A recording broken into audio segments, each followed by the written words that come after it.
आदाब दोस्तों, आपका स्वागत है इंडस रिपोर्ट एंड एनालिसिस में। दोस्तों, इंडिया ने चाइना को पीछे छोड़कर दुनिया का सबसे बड़ा रशियन ऑयल का इंपोर्टर बन गया।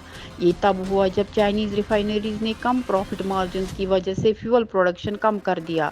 इंपोर्ट डाटा के मुताबिक रशियन क्रूड ऑयल ने इंडिया के टोटल ऑयल इंपोर्ट्स के रिकॉर्ड पिछले महीने 44% बनाया।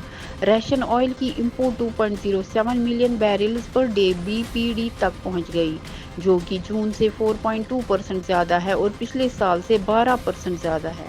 चाइनीज कस्टम्स डेटा के हिसाब से ये चाइना ने जुलाई में रशिया से इंपोर्ट किए गए 1.76 मिलियन (BPD) से ज़्यादा है, जो पाइपलाइंस और शिपमेंट्स के जरिए था। इंडियन रिफाइनरीज डिस्काउंट पर मिल रहा रशियन ऑयल भरपूर खरीद रही है, क्योंकि वेस्टर्न नेशंस ने मॉस्को पर सैंक्शंस लगाए हैं और अपनी एनर्जी परचेजेस कम किए हैं।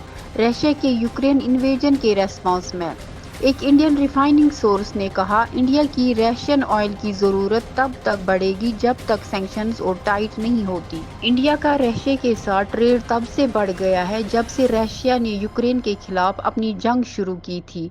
फरवरी 2022 में ये बढ़ोतरी मेनली ऑयल और फर्टिलाइज़र के इंपोर्ट्स की वजह से हुई है।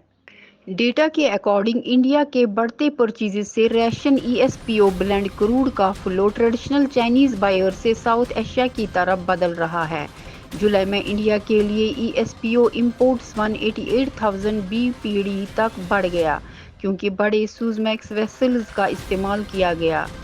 नॉर्थ ईस्ट चाइना के रिफाइनरीज अक्सर सबसे बड़े ESPO बायर्स होते हैं क्योंकि नज़दीकी की वजह से, लेकिन उनकी डिमांड कम हो गई है क्योंकि फ्यूल की डिमांड धीमी है।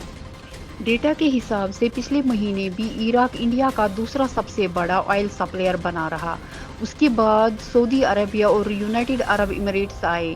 जुलाई में इंडिया के मिडल ईस्ट से क्रूड परचेजेस 4% बढ़ गए, जिससे इस रीजन का शेयर इंडिया के ओवरऑल मिक्स में 38% से बढ़कर 40% हो गया।